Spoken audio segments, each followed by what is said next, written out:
तो चलिए इसको आगे कंटिन्यू करते हैं इस लेक्चर को, जहाँ पर हमने रूल्स को पढ़ लिया था और रूल्स को पढ़ने के बाद उसके एग्जांपल्स को हमें देखना बाकी था। तो कुछ एग्जांपल्स हैं जो बहुत ही सिंपल होते हैं, इसमें ज़्यादा कोई मुश्किल एग्जांपल देखने को नहीं मिलते आपको। तो इसमें हमने आपके पास ऑलरेडी रूल्स पढ़ लिए थे और रूल को समझ भी लिया था। इस रूल को समझने के लिए आप पीछे वाली वीडियो में जाएँ, आप प्लेलिस्ट में जाएँ, IUPAC का प्लेलिस्ट मिलेगा, उसमें आपके पास ये सारे रूल्स को एक्सप्लेन किया गया है। ठीक है, कंक्लूजन भी लिख दिया। आपको सबसे पहले maximum number of carbon choose करना है किसी भी पेरेंट चेन में। उसके बाद मैक्सिमम सब्स्टिट्यूएंट होना चाहिए उस पेरेंट चेन में, ऐसी चेन को सेलेक्ट करना है। लोकेंट रूल मतलब आपके पास जो सब्स्टिट्यूएंट है उसको कम से कम नंबरिंग देनी है आपको। ठीक है, नंबर कम मिले वहाँ से आपको चेन स्टार्ट करनी है। अल्फ़ाबेटिकल ऑर्डर मतलब अगर आपके पास लोकेंट रूल दोनों तरीके से सेम आ रहा है, हर तरीके से लोकेंट रूल सेम है, तब आपको अल्फ़ाबेटिकल ऑर्डर पे जाना है। तो ये सीक्वेंस होता है, आपको इसी ऑर्डर में फॉलो करना पड़ेगा। ठीक है, एग्जाम्पल देखते हैं, बड़े सिंपल एग्जाम्पल है। देखो यहाँ पर आपके पास तो एक ही तरीके से बन सकती है, 1 2 3 4 ऐसे लिख लो या फिर ऐसे लिख लो इस तरफ से।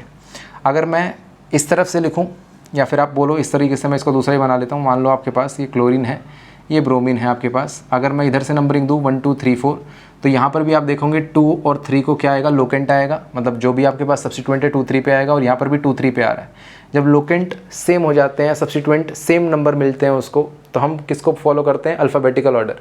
तो यहाँ पर आपके पास अल्फ़ाबेटिकल ऑर्डर के अकॉर्डिंग पेरेंट चेन जो होगा वहाँ से स्टार्ट होगा। कहाँ से, यहाँ पर अल्फ़ाबेट आपको सबसे जो कम मिले, कम मतलब जो पहले आए। यहाँ पर पहले कौन आता है, बी आता है, यहाँ पर सी आता है। ब्रोमीन का मतलब ब्रोमो का बी एंड क्लोरीन का क्लोरो का सी। तो इसको फॉलो करेंगे, इसको फॉलो नहीं करेंगे। तो इसका नाम क्या होगा, देखो इसका नाम होगा 2 पे आपके पास क्या है, ब्रोमो।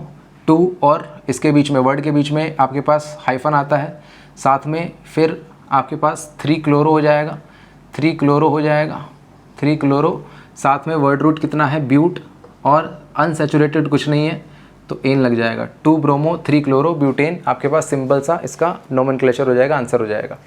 ये तो सिंपल सा है, देखो ये तो कोई भी बता देगा। अब देखो नंबरिंग कहाँ से शुरू करनी है, यहाँ से शुरू करूँगा तो इसको 3 पोजीशन मिलेगा, यहाँ से शुरू करूँगा तो 2 पोजीशन मिलेगा। तो मेरे को ऐसे करना है ना नंबरिंग शुरू, जहाँ पर सब्स्टिट्यूएंट को कम नंबर मिले। तो ये क्या आपके पास 2 मिथाइल और साथ में ब्यूटेन। ये वो एग्जाम्पल लिए हैं जो मैंने लास्ट क्लास में आपको बताए थे। ठीक है, उसी को जनरली हमने बताया। देखो ये वाला अच्छा क्वेश्चन है आपके पास, आप कहीं से भी नंबरिंग करोगे ना एक तरीके से आपके पास सेम ही मिलेगा। देखो ये 1, ये 2, ये 3, ये 4 और ये 5, ये आपके पास इस तरीके से है। ठीक है, बाकी जो बच गए हैं 3 और 3 पर, ये आपके पास इथाइल ग्रुप है। ये आपके पास एक कार्बन है, ये आपके पास दूसरा कार्बन है, तो 2 कार्बन वाला इथाइल होता है, आप जानते हैं अच्छे से।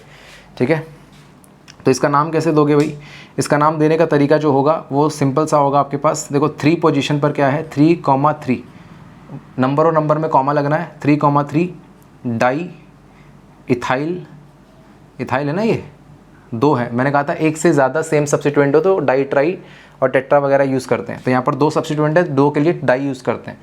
3,3 डाई इथाइल, और साथ में वर्ड रूट है पेंट, और सिर्फ सैचुरेटेड है तो क्या लगेगा, पेंटेन लगेगा। तो 3,3 डाई इथाइल पेंटेन हो जाएगा आपके पास, सिंपल सा। 4th वाले में देखोगे, 4th वाले में देखो ये बड़ा आपके पास अच्छा एग्जाम्पल है।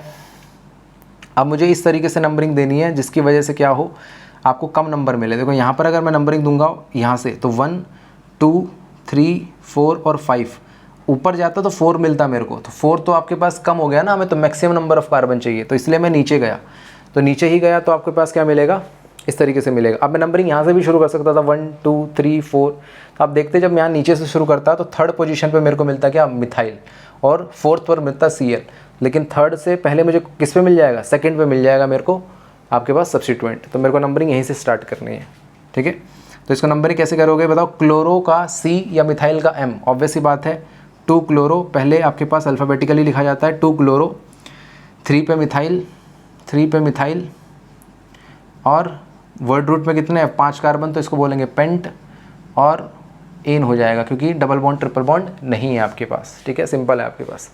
5th में देखोगे, 5th में अगेन सिंपल, फिर वही कहानी। अगर यहाँ से शुरू करूँगा तो 1 2 3, तो 3 पे आएगा आपके पास, और इधर से शुरू करूँगा तो 2nd पोजीशन पे सब्स्टिट्यूएंट मिल जाएगा आपको। ठीक है, तो ये आपके पास जीतेगा। तो इसको नंबरिंग कैसे करेंगे बताओ। ब्रोमो का B, क्लोरो का C, मिथाइल का M। तो पहले किसको लिखोगे, 2 ब्रोमो है ना, इसको यहाँ से नंबरिंग देना है 1 2 3 4 5 एंड 6। 2 ब्रोमो, 4 पे क्लोरो, 3 पे मिथाइल, 3 पर मिथाइल एंड कितने कार्बन है भाई, 6 कार्बन है, तो हेक्स और साथ में एन लग जाएगा क्योंकि डबल ट्रिपल बॉन्ड नहीं है आपके पास। इस तरीके से सिंपल एग्जाम्पल बनते हैं एल्केन के। नेक्स्ट क्लास में मैं आपको बताऊंगा एल्कीन और एल्काइंस की किस तरीके से नेमिंग करते हैं। ठीक है, अगर ये वीडियो पसंद आई तो लाइक करें, शेयर करें, सब्सक्राइब करें। तब तक के लिए धन्यवाद।